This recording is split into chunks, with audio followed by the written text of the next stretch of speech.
Welcome to Analyzing Blockchain. My name is Amy Garish, and today we're going to talk about blockchain for social good. We are continuing our series, or actually just starting our series on this topic. And the first part of this series is going to be talking about financial inclusion.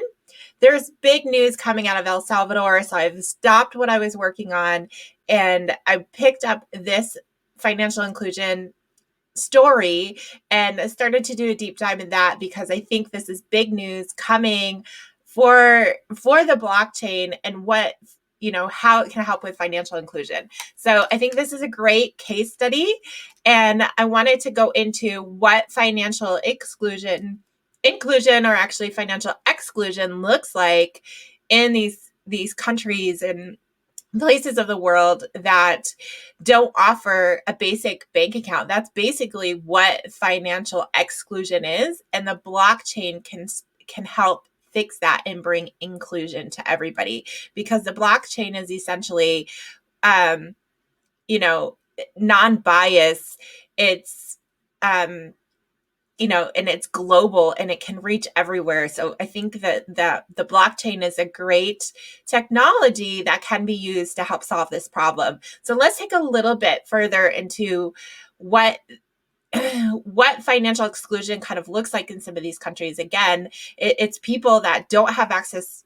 They don't have a bank account, right? They don't. They're either restricted, or there's no banks, around that, or financial products to help them, right? If we need to get somewhere, we can go and finance a car, whether it's a new car, a used car, an old car, a new car. We can finance housing, and in these countries they can't do things like that because there's literally no credit system, no banking, no anything like that. And so they often rely on a cash economy, which means that there's really no consumer protection, right? So if they get conned or they buy a bad product, it's all about, you kind of have to live with it, or it results in violence. And so there's a lot of things that can result from the impact of not having, proper financial protection and banking. So there's a lot of things that kind of go along with it. And another thing is consumer centric products, right? There's no incentive. There's no incentive to create better products for people, if they can't buy things. So the other part that I kind of wanted to talk about too was that it also leaves a big gap in the classes, right? You're either very rich and you have land and you have houses and you have investments and you have a bank account, or you're very, very poor and you don't have access to any of this. And there's kind of no in between in these countries or places of the world. So I'm excited to dive into what's happening in El Salvador and how they're going to leverage the blockchain. And let's talk about that right now.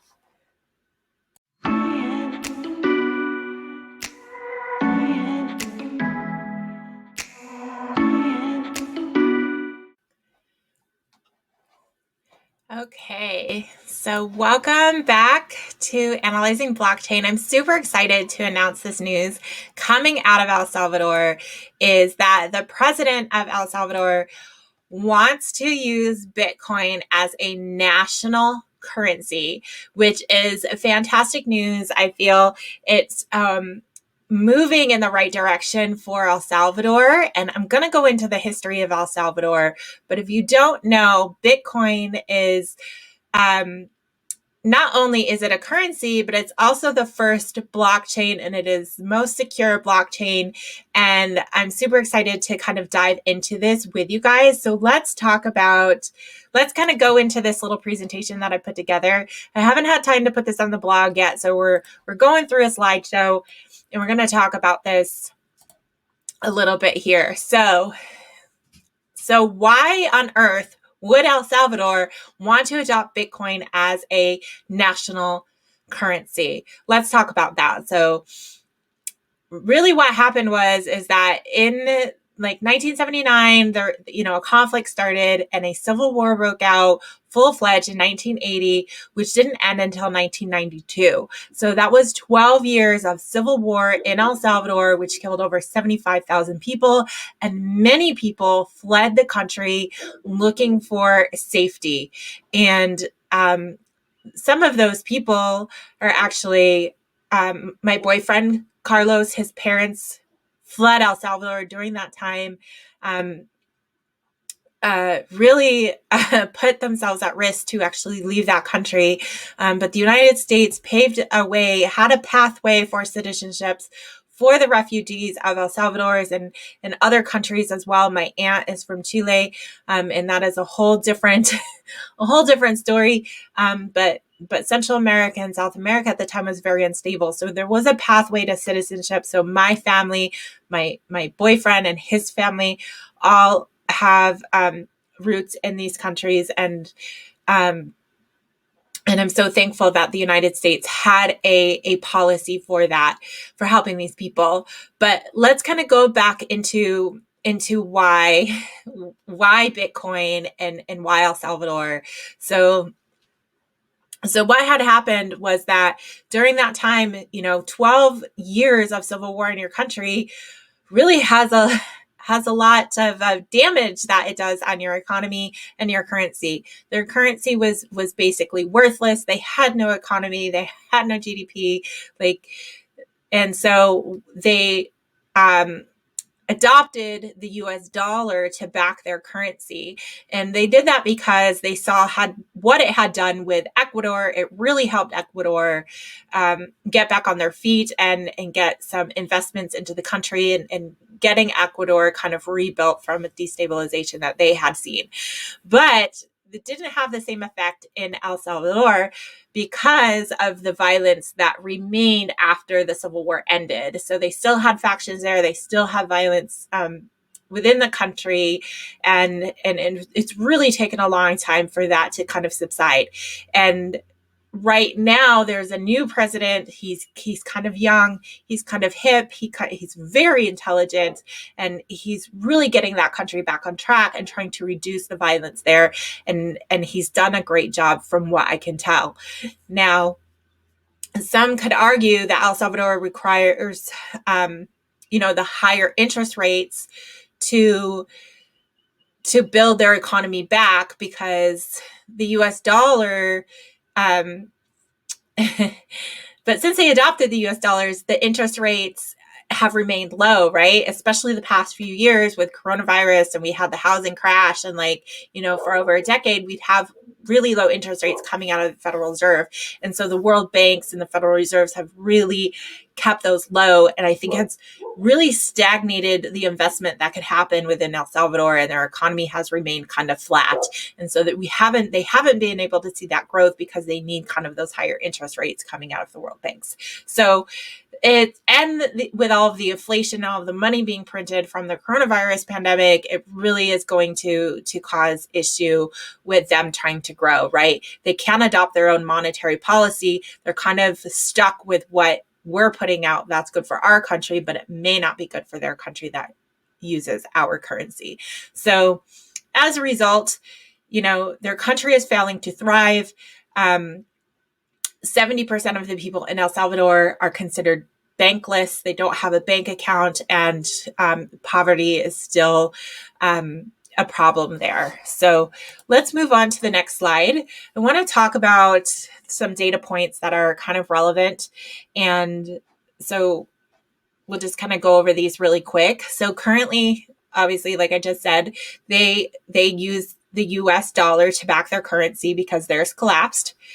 So 22%, that's nearly 1/4 of their economy is basically inbound remittance. Excuse me. So it's people sending money back into the country from outside the country. So there's over 2 million Salvadorans that live here in the United States, and many of them send money back to their families who couldn't get out, who are still there. And so it's a huge it's a huge part of their economy and how people live and thrive. So, and remittance fees, when sending that money back, can be up to 50% of what people are sending. So if they're sending $100, the fees could be up to $50, and their family is only getting half of what is originally intended for them. And so this kind of all of this lack of stability with the US dollar and the monetary policy and all of the fees and all of that, it's creating this kind of lack of stability.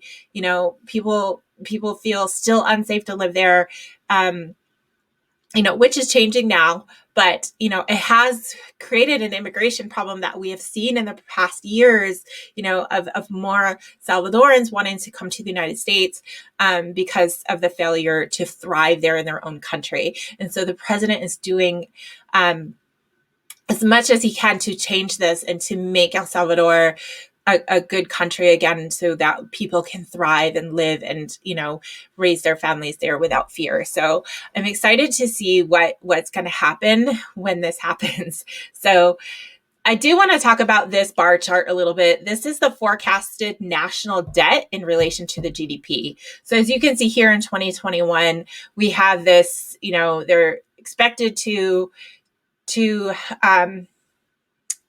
really only profit 12% of their GDP. So 88% of that is going to be debt, which leaves them with only 12% to reinvest back into their country. So, and as the years go on, you can see as this hits over 100%, that El Salvador is going to be in debt more. They're going to have more debt than they do income, and so that is not a good sign for them. So, and again, it has a lot to do, that there could be things to help fix it, like the monetary policy and the interest rates and the money coming in and the inflation, has a huge effect on all of this. So, let's talk about the solution that the president has in mind. The president of El Salvador has sent a bill to Congress or to their parliament to adopt Bitcoin as a national currency.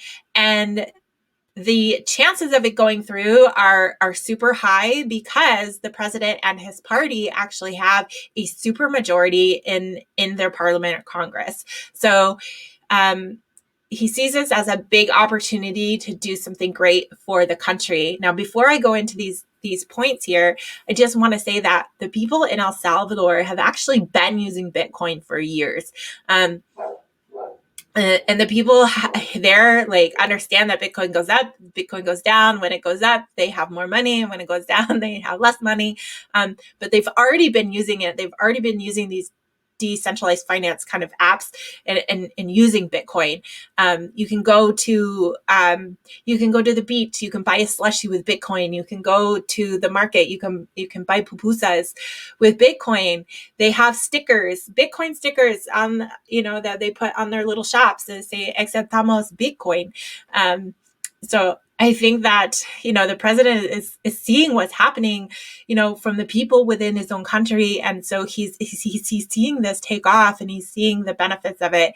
And he's really done his research and has been working with people to figure out, yes, we want to do this. And so the reasons why I kind of put here, you can see, Bitcoin has a fixed supply. I don't know if you know this, but, there's only a certain amount of Bitcoin that will ever be minted versus the ever inflating US dollar. So that is one of the biggest reasons why the president,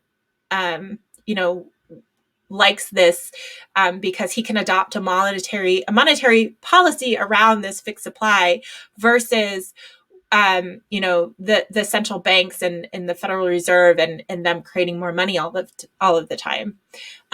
It's, this blockchain, it's permissionless, it's open, it's global, and it carries no bias. So anybody can get on it. Anybody can get Bitcoin. It doesn't matter, if you can afford 5,000 Bitcoin or 100 Satoshi.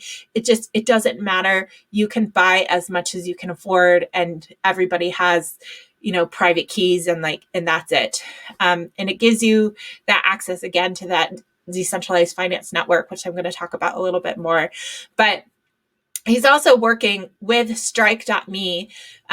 So the CEO of Strike was the one that announced this news, because he's been working with the president of El Salvador to essentially help launch this into his country, and using his platform for remittance. He's not going to be charging remittance fees for people, sending money into El Salvador. So that is one of the first, it's going to be such a huge thing, is that these people will be saving money. And can you imagine 50% of those, what's going to fees going back into their economy? So if it was $6 billion that they were getting, they're just going to double that.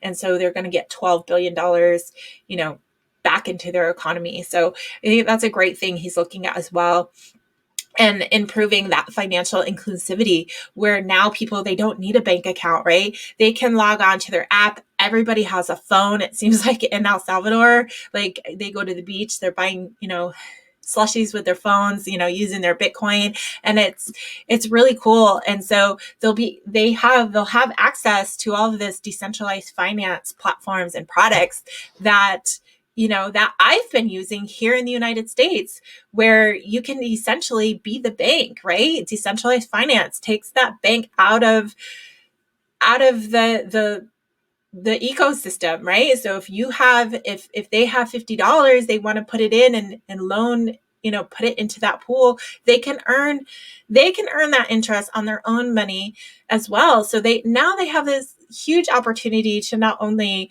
have access to buying and selling in a whole new economy, and becoming, like, the people there can become the bank if they have money that they want to put in savings. Like, there's so many opportunities available that this makes for them that just, like, blows my mind. So this is the president of El Salvador. This was, they took a screenshot of the announcement that he was making to the Bitcoin community about him wanting to become the first country to officially use cryptocurrency and attract investment into his country. He's looking for that investment. And so he put out this tweet to kind of attract investors, basically saying that, we have great weather, we have world-class surfing, beaches, beachfront properties for sale. We are one of the few countries in the world that has no property tax, right? No capital gains tax for Bitcoin, since it will be a legal currency. And immediately you can get permanent residence for being a crypto entrepreneur. He wants to bring people there. He wants to let people know that his country is now safe, and that, he's offering this incentive for crypto entrepreneurs to come and check out El Salvador. So that's basically everything in a nutshell. I'm really excited about this because I think this is an opportunity for the country to grow. I think, the 70% of people who don't have bank accounts there, but, they have a phone, they don't have a bank account, they have a phone, they have an app, they have cryptocurrency, they can take part in this economy. And as Bitcoin grows, hopefully, their investment in this currency will also grow as well. And so, bringing investment, bringing all of that into the country, and the people themselves with the opportunities from decentralized finance, it could be unlimited. So I'm really excited about this. I actually started this this Blockchain for Good series. I had a different use case in mind, but this news came out, so I dropped what I was doing and I started with this one. I'm super excited about it because, again, it's really close to me, my family, and so I think this is fabulous. So if you want to watch the rest of the series that I'm putting out, that I dropped what I was doing, there will be more stories like this coming out. Blockchain for Good. I'm going to be working on Blockchain for Good for education, healthcare, supply chain, so many things that we can use blockchain for to help make our countries better and more efficient. And so I'm really excited to bring this series to you. I hope you enjoyed this first one. Please like this video. Help me get my YouTube algorithm going. Please subscribe to my channels so you can get the updates on the next videos in these series. And I look forward to bringing these to you.